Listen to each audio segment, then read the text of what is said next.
So, hello, good morning, good afternoon, good evening, everyone. Thank you for being here with us. My name is Nuno Milheiro, and I'm a soccer scout and head of commercial operations and partnerships at Soccer Hub. As you know, Soccer Hub is an online platform education platform for soccer experts such as scouts, coaches, and analysts. Just visit us and get to know a bit more about our courses. Before we start, I invite you to write some information about yourself in the chat box, as your country, the country where you are based, and also your job inside football. And so today's subject is how can small countries succeed in soccer. And to talk about it, we have a very special guest, Alfred FINNBOGASON, international player for Iceland, currently playing for FC Augsburg in Germany for the first Bundesliga, and with previous experiences in different countries such as Belgium, Sweden, Holland, Spain, and Greece. And Alfred, please correct me if I'm saying something wrong. So Alfred so far played 61 matches for his country. Well, he's still in activity, and we believe he's going to reach 100 matches, hopefully, including presences in a European Championship and one World Cup. He also won several trophies in different countries, including top goal scorer on the Dutch league. So let's start. Alfred, welcome.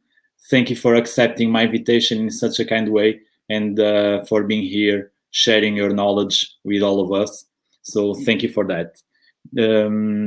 First, was my information correct? Thank you for this introduction. Of course, it's a pleasure to be here. Yeah, I think almost everything was correct. I didn't even know the stats myself about the national team, but I trust you.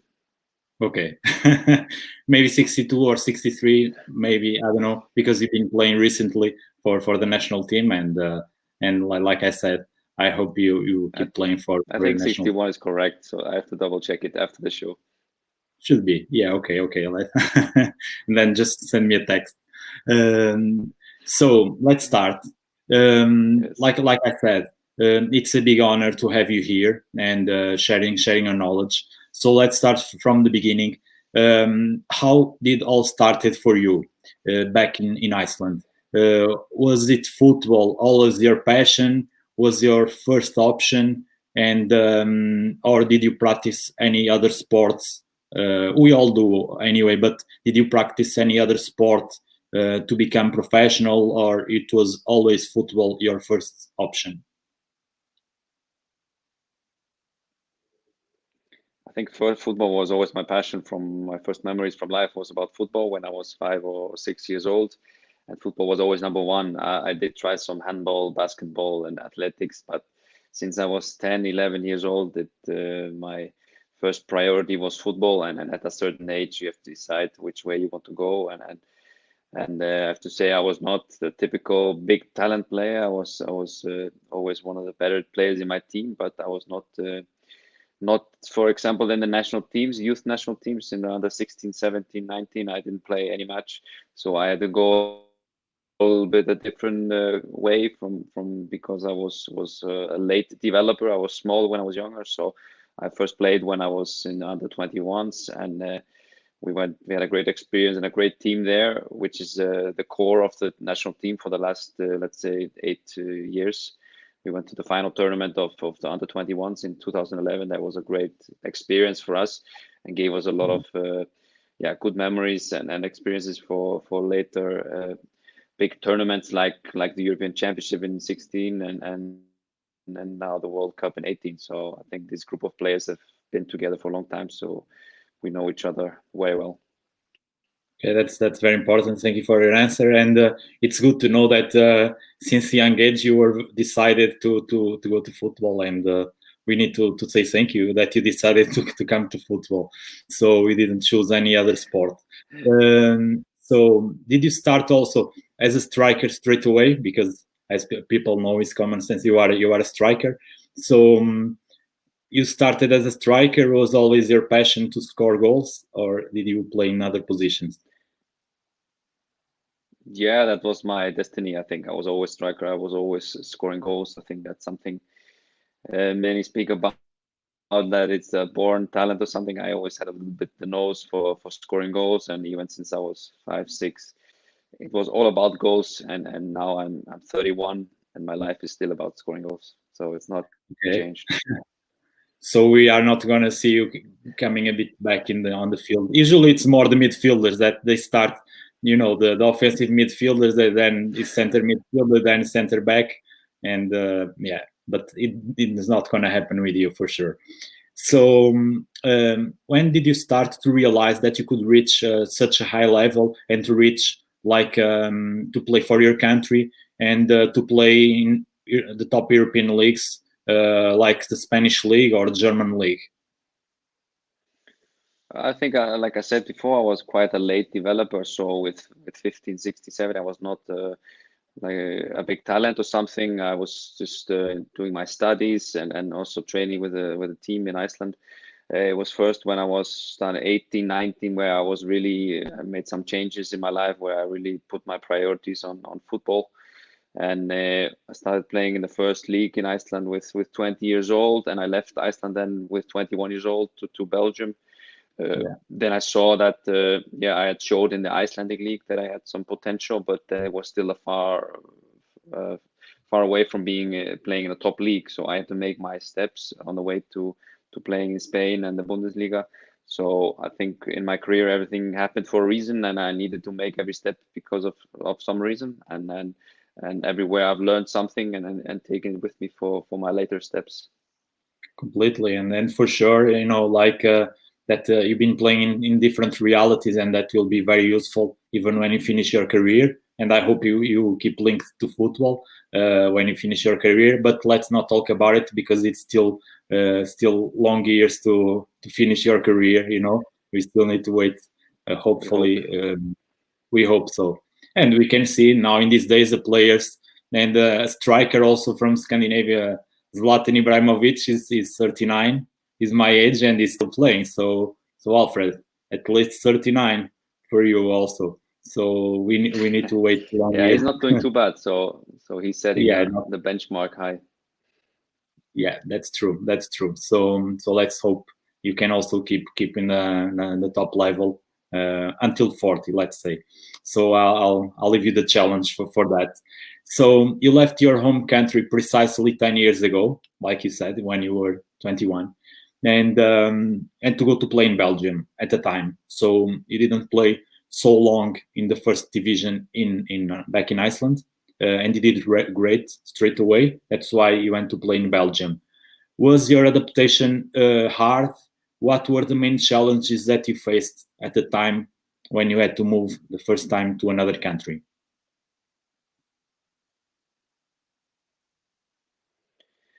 Well, I think I had to make a lot of adjustments because you can live a certain lifestyle and be successful in Iceland because, of course, the competition is not as hard as in the top leagues. When I come to Belgium, I started really good. I think I scored 3 goals in the first 5 games, and I thought, okay, this is going good. It's gonna continue like this. But then I just hit a wall, I would say.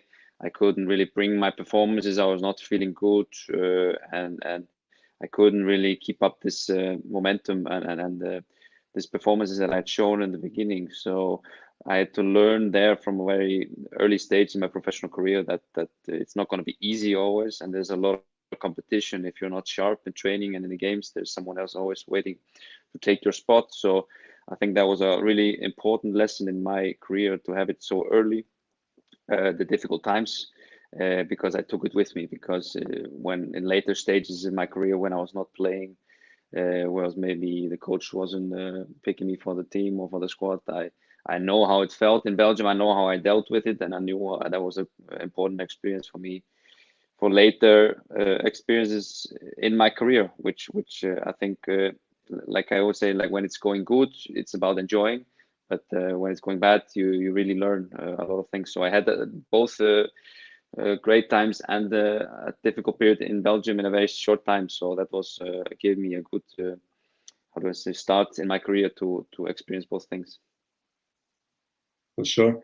Thank you for your answer. And before, in terms of before you go to play abroad, in your personal life, were you like on during your youth times? Were you traveling also with your family, traveling abroad, or it was your first experience at all traveling? I'll explain you later on why I'm asking this question. If you can share with us, of course. Uh, yeah, I think I was very lucky in my childhood. Our parents and my family, we traveled a lot in Europe, also in America.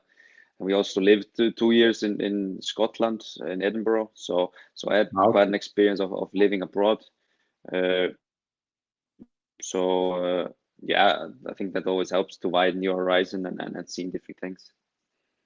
Exactly. Thank you for the answer. And the reason why I'm asking is, obviously, I'm a scout, and I try to understand also all those parts, because the adaptation is much easier if you are already used to travel, because sometimes, let's say, the player comes from Brazil or South America or somewhere, even if it comes from a big country, but it comes to a completely different reality. In this case, you come from a small country, but you have the culture of traveling. So you're already prepared mentally to face those challenges. And also, like you said, you've been living in Scotland, and also the language barrier in some countries it's lower than if you didn't have any. Also, we have here some questions. Okay, so first of all, we have here a question from Mario Spanish. Mario, thanks for being watching again, because usually you watch. I know an Alfred question for Alfred. What are the main differences between playing Eredivisie, La Liga, and Bundesliga? This question is for you, Alfred, and I never played in any of them. Yeah. Yeah. Very good question. I think the Eredivisie is a perfect league for younger players to develop, especially attacking players, because there's a lot of focus on the offensive part. Everybody plays similar system, 4-3-3, and that's a lot of like I said, focus on the attacking part, also technical part, which foot you take the first control, how you should pass to your teammates, and all of this. And then going to La Liga was a big step for me, because there I think every player is at a technical level very, very, very high, that even higher than Bundesliga, England, or I cannot speak about Italy too much, but probably similar level. So there's a lot of the quality of players is really high. And in the Bundesliga, I think the fitness level of the 2 or 3 leagues is the highest, because the players there's a lot of demands for running, for duels, making a lot of sprints, and the Bundesliga is more, I would say, counter-attacking football, where it's going back and forth the whole time. And for that, you have to, of course, be able to run a lot, make a lot of sprints, and be physically really ready. That's why also the preseasons in Bundesliga are really, really hard. So I think all of these 3 leagues have the little bit specific details. But then it's also always a difference. Are you playing for a top team or a team in the middle or the bottom? That has different focuses, of course. So I hope that answered the questions well enough. Yeah, for sure. And me also, as a scout, I do I need also to understand those differences. And as you know, I'm a scout for a German club, and it's very different to play in any league. Like, of course, there are leagues that are more similar to others, but in Germany, it's completely different. The intensity, the speed, many things. It's not so easy to adapt. The game is fast, and there are many things. Marius, thank you for your question. I believe that Alfred answered in a brilliant way. We also have here a question from David Caiado. David is also a professional player. So, David, I already also invited David, but our agenda didn't fit yet. So, David, I challenge you again, and he's playing in Romania now. So, hello, Nuno and Alfred. You played in different countries. Which is for you the 3 most important qualities that you need to have to adapt well in a new reality? Yeah, I think the most important is always the mentality that you go in with. And regarding mentality, is the mentality for learning a new language, because I think that's number one. It doesn't really matter where you go, because you have to be able to understand and communicate in that language in that country, because you as a player, you are a guest or in their country, and it's up to you as a player to adapt to the country, not the other way around, that all the players have to learn to speak with you. For example, when I go to Real Sociedad, they had 23 players, 22 of them are from Spain and one is from Argentina. So it was up to me to learn Spanish very quickly so I can communicate with them. So I'm part of the team. So I put a lot of focus on this, and people say all the time it's difficult to learn language, but that's all about your mentality. If you are prepared to spend a lot of time on learning a new language, it's possible in a quick time. So I think that yeah, that's the most important quality, and of course another quality is adaptability. You have to be flexible and adaptable for moving to other countries, because that's the life of a professional football player, and to be adapting quickly. So I think these two are the most important things, and if I have to name three, it's like just to have an open mind, because living in a different country is a great experience. You have to have an open mind, because it doesn't matter how it goes. Football, you will always learn something and take something with you for your whole life living in a different country, even though maybe you don't are the best player or not always playing. That's a little bit how the mentality that I've gone to every country, and sometimes I've had success, sometimes it's not been so good, but if you take something positive out of it, it's always you can only win. Yeah, sure. Thank you for your answer, Alfred. And I also challenge you because David also been playing in many countries, so he also knows what is the adaptation. So when you will be invited, Alfred, come in here and ask him also hard questions, okay? So thank you for your answer.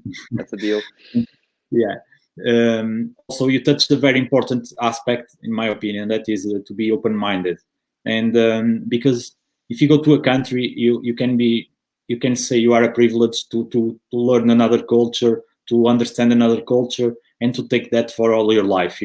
It's always useful. Some players go and they find it hard to adapt because they don't have that open mind to learn, or they don't change that the lifestyle that they have. And you touched a very important aspect, in my opinion. So I'd like to also highlight that point, in my opinion. Another thing I'd like to ask you, just to finish and to keep going with these questions. Did you were growing up at the time that you had a reference in your country that were obviously Eidur Gudjonsson was on the top level, even when you started to play in 2010, you was still playing like in a high level. Do you think it was important for all nation to have a reference, and for you guys? I wouldn't say to believe more, because that's something that comes inside of you. But when you have someone that you can see that can reach the top level, you can always think, why not me? Do you think he always also contributed to that?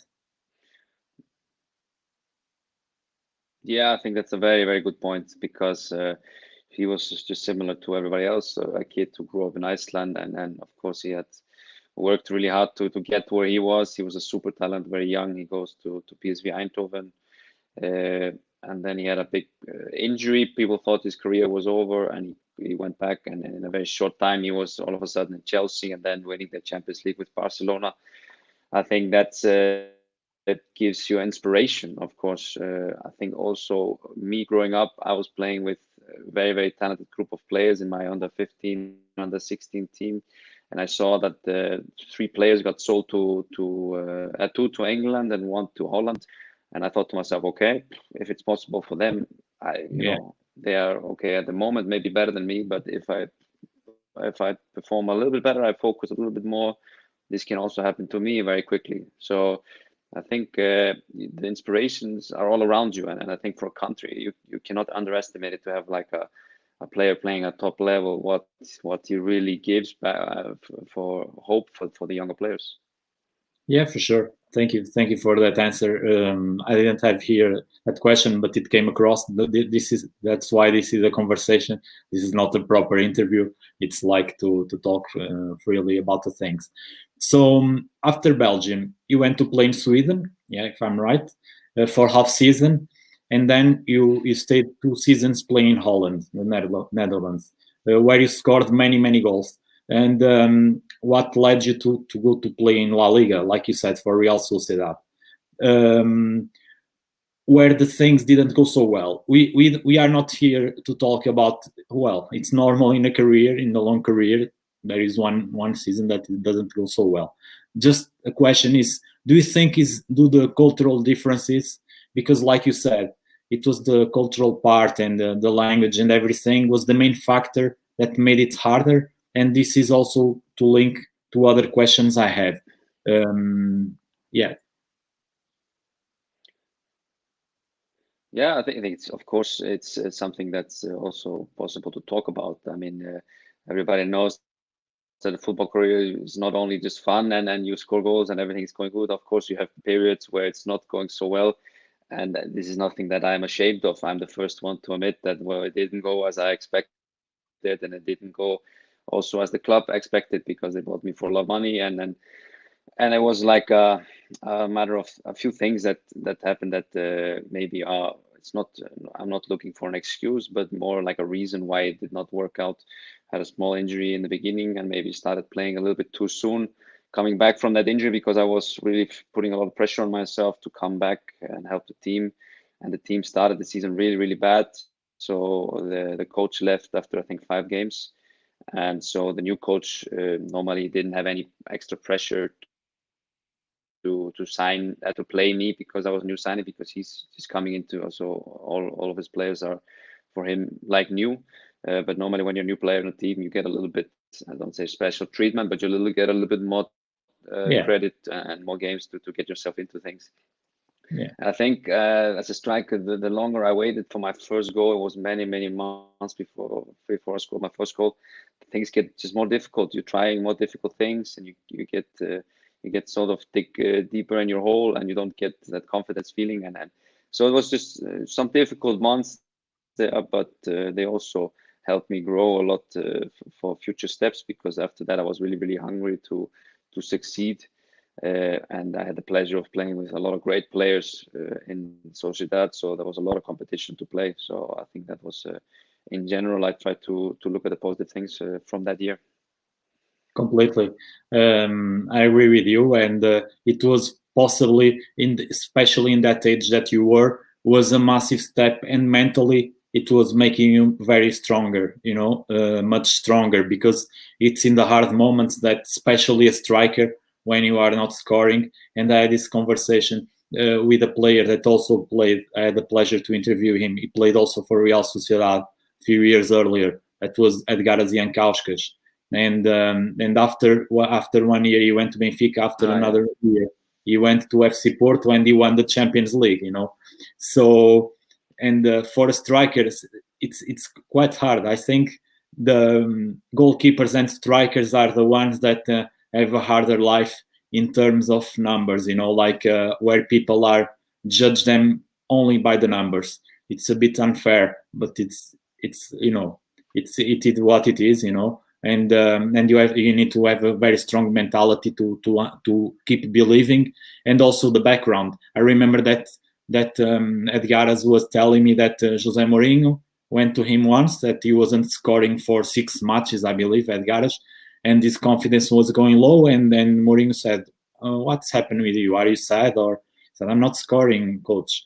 He said, "Don't worry, you are training well, you are playing well, the goal is coming." So he felt that confidence, and he scored. So it was only that reason, because I'm gonna explain you why. Because usually I can go straight away to it. It was later on, but I was asking you because, for my opinion, I'm a fan of Scandinavian football. I like a lot, but I see that usually the players from Scandinavia, and in this case particularly from Iceland, goes to leagues like the English league, German league. Even in Italy, there are also loads of players from Scandinavia, and not so much in Portugal or Spain. And that's why I wanted to ask you, because I think we don't look properly to that market like we should, because there are loads of quality players with not such a high transfer fees. and especially in certain positions that I'm going to also talk to you to see if you agree. So after that, you had a brief experience in Greece before moving to Germany, where you are already for 5.5 years, I believe. Since 2015, you are in your fifth season, and also playing for Augsburg all the time. You know, how did you find after all those years of experience living in a country with a population of almost 84 million people, and Iceland has 350,000 people? So of course you had all that background. Do you believe, and also Iceland has a beautiful landscape thing that you cannot find in Germany? And was the adaptation that hard? Do you think if it was straight away from Iceland to Germany could be much harder? How it was very different, and also the language barrier, because many people don't know, in Germany can be depends on the place where you are based. English can be, enough, but in many other areas is not enough. So how it was? Yeah, I think it was, of course, I was very happy with the decision to get a chance to play in the top league, like the Bundesliga and Augsburg. I had experience with the club because they tried to sign me a few years earlier, so I was always in contact with the club. So I knew what it was about. I think I needed some stability in my career at that point. And yeah, I think, living here is not so unfamiliar like in Iceland. It's similar to Holland. It's a little bit Western European mentality. So it was not a big change, I would say. But of course, playing in such a big country in the Bundesliga, and I saw quite straight away when I started having some success here, how many people were actually following it. It was a really, really big change for me, because Augsburg is not a big town in Germany. It's with 300,000 people, but it's as big as Iceland. So Yeah. that puts it a little bit into perspective. So I think, yeah, and I've had a really good time since I came here. Of course, had a really good start to my career. I think that's always very important when you go into a new club, the start you make, because then you have the fans have an impression of you, and then you get sort of momentum to play more games and get adapted in the team. So since I came here, I've been very happy, and I found a place and stability in my career, and I can see myself here being the next few years in Germany, because me and my family are very happy and very settled in here in Germany. That's great. Thank you for the answer. And also, do you see that, lastly, the Bundesliga in the last few years, people are looking more like paying attention, because there is a lot of quality. Many people talk, of course, Premier League is Premier League, but the Bundesliga is not so far from that. I would say that the football quality is pretty much the same. So in the last few years, you can see that, and but also you played in Holland, and also I like a lot the Dutch football, because there are loads of goals. You can see the stadiums are always full, but those leagues, maybe people don't look at them with such, they don't understand the quality that those leagues have. Do you think in the last few years people now pay more attention to what is the Bundesliga reality? Yeah, I think, all of these leagues and the potential has a little bit cycles. You had the time now a few years ago when Dortmund and Bayern played the Champions League final. Yeah. Then the Bundesliga was on a high. But what the big thing is, like, that the money in England is something that always tempts players, and they have more ability to get the best players from the Bundesliga. So you see that the players are, even in Dortmund and Bayern, they are being bought to the champion to the Premier League. And now this year we had again Leipzig and Bayern Munich in the semi-final of the Champions League, and Bayern Munich very convincingly winning the Champions League and winning the treble. I think so. I think that shows a lot of the quality of the Bundesliga. And Dortmund, who have a lot of potential, are also always contenders. Leipzig up the last 2 years, Mönchengladbach, Leverkusen. I think there's a lot of big clubs who have a lot of potential here to go far in the Champions League. So of course it's difficult to compete with the top clubs in England, but the German clubs are trying to find other ways to sign younger players to let them play. So I think that makes also the league very, very exciting. Yeah, exactly. And I would say that in terms of coaches and managers, like Germany is ahead of England, for example. And also in terms of the market, the German clubs, the big clubs, look more to the internal market, and usually they buy or they spend money in players that already play in the Bundesliga or in the second Bundesliga in this case, and they don't spend too much money in players that coming from abroad. Opposite to England. England, like you said, they even go to Bundesliga or to other leagues, and they buy players for a huge amount of money, but they don't look so much to players that play in lower teams, and I think there is a difference in terms of structure, in terms of inside the league, of course, and that's very interesting. And I had a chance to watch many matches in England, because I lived also in England and also in Germany. So, and I know the passion also from the supporters in Germany is amazing. The stadiums are always full, despite the team that is playing, and it's great, and always opportunities to score, what is also good for you, because you need the opportunities to score. So let's move on a bit. In terms, let's talk a bit more about the subject now. So how do you see the improvement of football in Iceland in terms of the infrastructures that I believe, for what I can see, there is also a documentary that can show you that, and I had a chance to watch,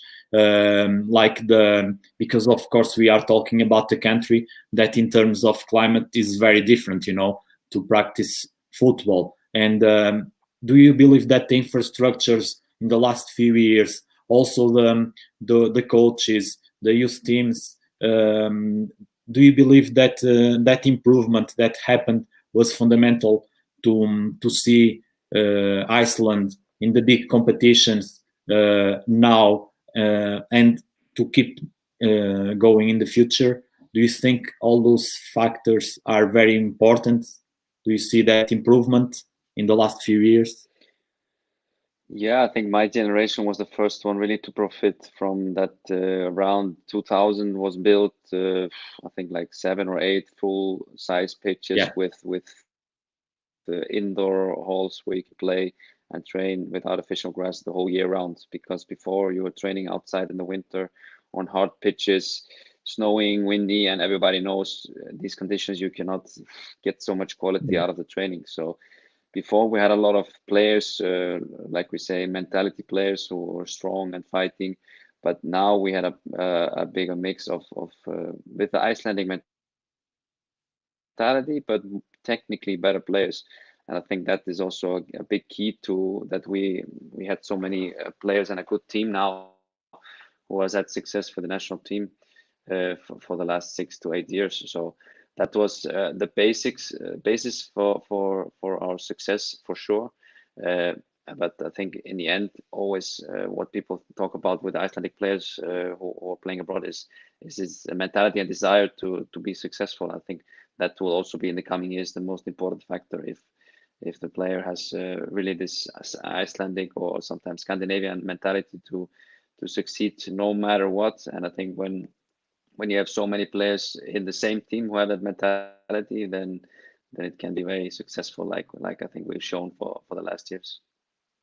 True, that's true, and that's impressive. And I believe that for what I saw also in that documentary, and it's very interesting the way that the coaches teach the young kids. Also, the infrastructures are very important. And I had a chance 2 weeks ago.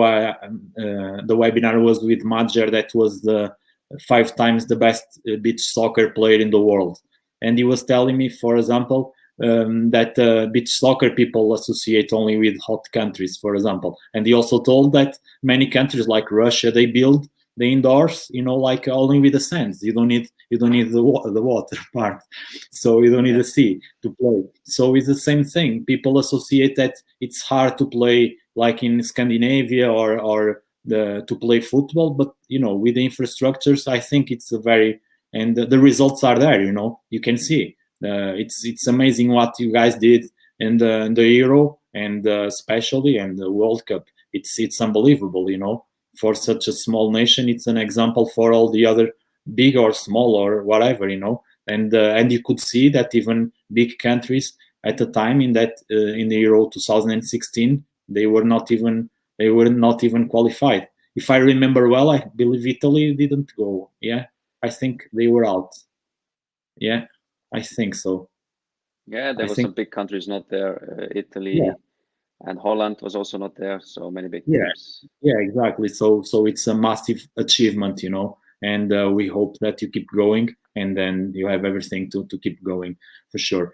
So now, one interesting aspect that I'd like to ask you, I don't know if you agree or not, but I'm curious to have your opinion in regards to the type of players that usually, not only Iceland, but well, it's a bit, people understand Scandinavia. It's the countries are different. The culture is different, the languages are different, but there are some similarities. The same with with Portugal and Spain and Italy, the Latin countries. Of course, obviously, we need to distinguish those things. But in general, the players that are more developed in those countries are more in some specific positions, I would say, and there are lack of players in a specific position, in my opinion. That is wingers that are fast with a good technique.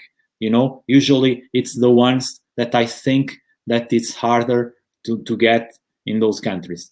So do you think, but quality strikers, you have plenty, center backs, midfield players, goalkeepers. I think there are lack of wingers, and I think in the last few years, some countries like Denmark, for example, they are bringing players from Africa, from Brazil, to fill in that gap that exists.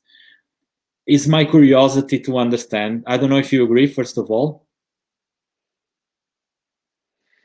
Yeah, you mean in Scandinavia in general, for the player types? Scandinavian in general, yeah. Technical players, will say, players like, for example, Portugal, we have loads of wingers, but we had a hard time to have a striker, So there were some years that we were struggling to have a striker. So yeah, it depends a bit. I don't know if you agree or not that wingers are. Yeah, I understand that. Yeah, I think one player who is coming up to mind who could be a solution for this from Scandinavia is Hauge, who just signed for AC Milan. Very interesting technical player. But I think you are right. There is more like hardworking midfielders or very tough center backs or classical strikers like Ibrahimovic or who else, Braithwaite or more Haaland, these kind of strikers. So or a few years back from my time, Thor Andre Flo, for example, like players. But even players, it's interesting. But even players with a very good technique, and you have plenty. Like you can see, like Finland had Jari Litmanen, was a brilliant player, and you could see like even Erik Larsson. Erik Larsson was a striker, but with good technique also, and Christian Eriksen, Michael Laudrup, Laudrup brothers, but not so many wingers, more in the middle. So I'd like to ask you this. You have a good point. I agree with you. Yeah. Thank you. And it's my curiosity, because I'd like to understand. Do you think it's related with what of these aspects? Do you think it's the physical and cultural part of the countries, like, because usually you play other sports and you are more in the physical part that you see the game?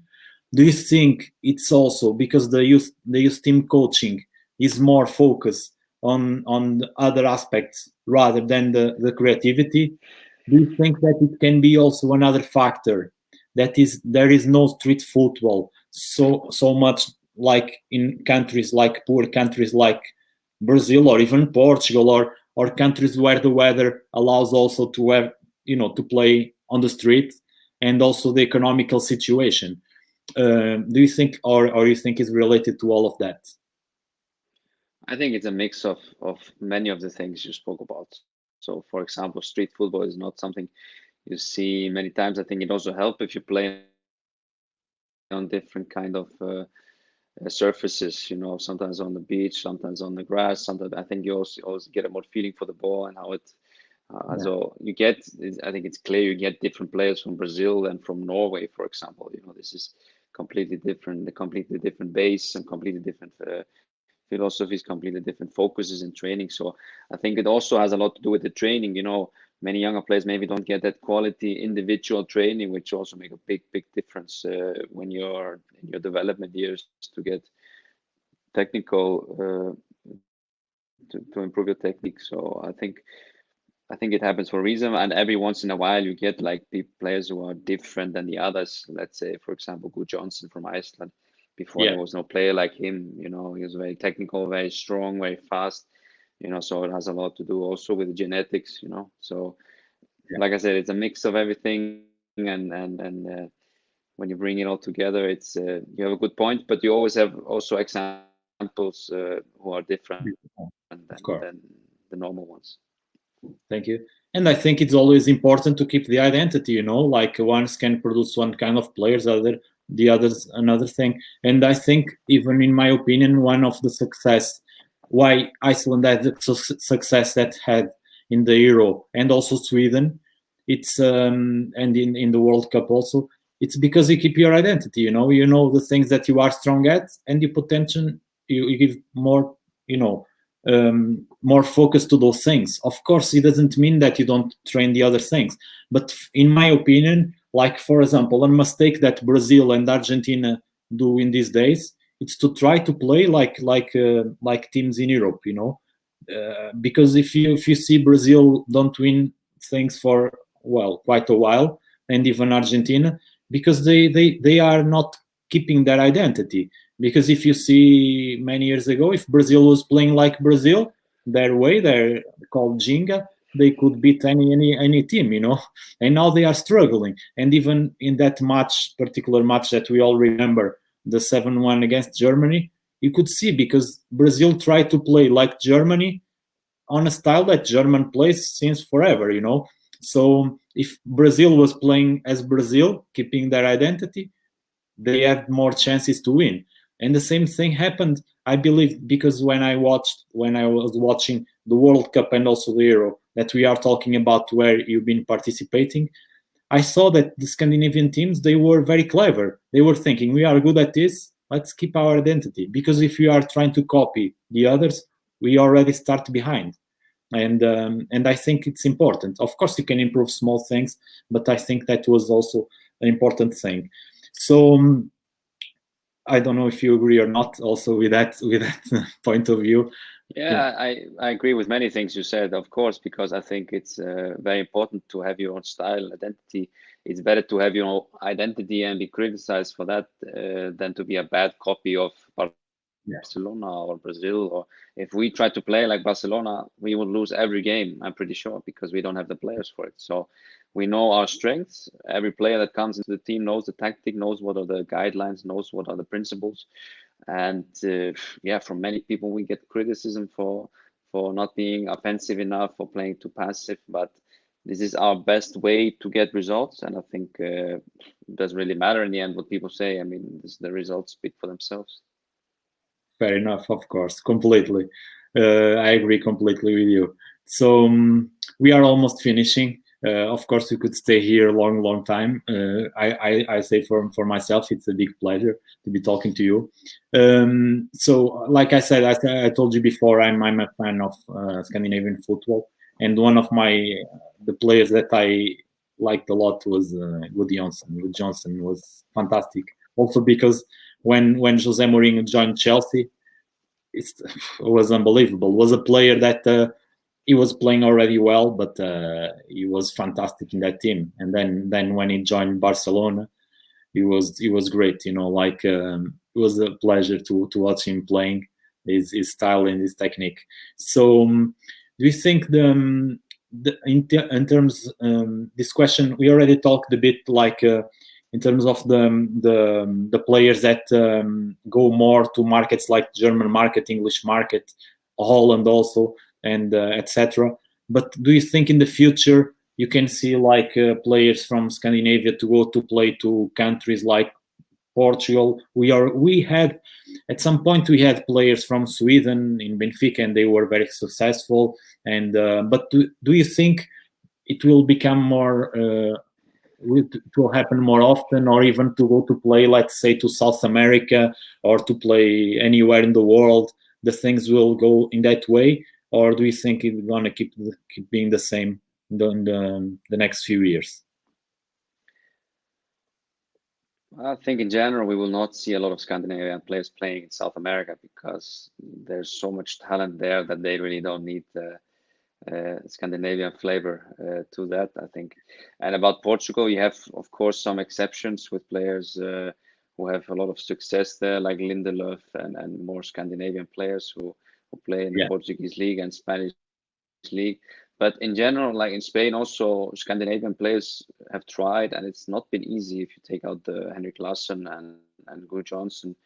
I think the big reason is, of course, you have so much talent of Spanish players, and I think many times in the countries you have to be a little bit better than the local players to play, because you will always look first at your academy and at your own players before looking abroad. And you have the cultural difference. There's no doubt about it. So I think Scandinavian players suit very well in Germany, in England, also a lot of Swedish players that played in Italy. I think it has to do with something like if a club has a lot of success with a certain, let's say, Brazilians, they tend to look more to Brazilians. So I think you need one or two Scandinavians or other nationalities to start the wave in other countries, and if it's successful, it opens up also places for other players. For sure. I think also a factor is not only about only the quality, because like you said, of course, you go to Brazil, there is a lot of quality, but there are quality also in Iceland and players that can play there. I think another factor is the language, because if you go to Brazil, pretty much anyone speaks English, at least. So I know there a goalkeeper coach from Finland, and he's there, and he been goalkeeper coach in Schalke, but he speaks Portuguese, and it helps, of course, in the adaptation. So it's also the same in Spain. It's also the fact that if you go there and you only speak English, it will be like a bit of a barrier. Only if you find or you need a translator with you all the time, or you need some teammate that speaks the same language. But it can be. But in the future, globalized, English is the language that everybody should invest, at least the basics, and because it allows you to travel all over the world pretty much. And I think globalizing that, and even the football players in the countries are so much developed that you don't see so many differences, and it can be interesting. We saw players like Gignac from France to go to play in Mexico. Well, it's not a thing that is going to happen soon, or is going to happen so often, but is a good possibility. But the language can be a problem. So I'd like to congratulate you for being part of the amazing achievements of your country in terms of football, and that produces a lot of talent, not only in football, but for a small country is impressive. Like you produce so many talents, even in different areas, different for the dimension that you have, like football players, that can play along with the top players in the world, not worse than them, the same level. And also in terms of music, and I'll like to mention that I'm a fan of music from Iceland, especially Sigur Rós and Olafur Arnalds. It's I like a lot their music, so it's impressive because they can be known all over the world, and sometimes, for example, in terms of music, it's also not easy to to go to other cultures, especially the language. Say Sigur Rós, they sing in your language. I don't understand one single word what they are saying, but I appreciate a lot the melody, the song. Of course, Olafur Arnalds is different because he's a composer, and there are no words. So, but it's interesting the quality that you can produce also in that, and you invest a lot. And I believe also the fact that you are a small country, it also makes that you are like how can I say, more closer to each other. You want the success from each other, and you are proud when someone from your country has success abroad. And there is not that jealousy, and that's also important. And in the name of all the Portuguese people, I believe I can say this. I would like to thank you, to you and all your teammates, for that goal in the last minute in the Euro 2016 that was allowing Portugal, because without it we couldn't be European champions. So many people don't remember that. Still remember that. It was important. Very important. Ronaldo couldn't score the goals that he scored after, or Quaresma, or Eder, or we couldn't be in the final because you guys scored the goal. I remember exactly in the last minute, and we were out of the Euro. At the time, it could all end in there if it wasn't your help. So thank you in the name of, I believe, of 10 million people that we are. Thanks to you and to your team. Yeah, and you helped us a lot. And thank you so much. It's been a pleasure. Thank you guys for watching, and share with your friends. This is a fantastic conversation with Alfred. And stay safe, okay, and recover well, and we keep in touch. I hope you enjoyed, and see you soon. Thank you very much. It was my pleasure. I enjoyed it. Take care. Thank you very much. Thank you, Alfred. Take care.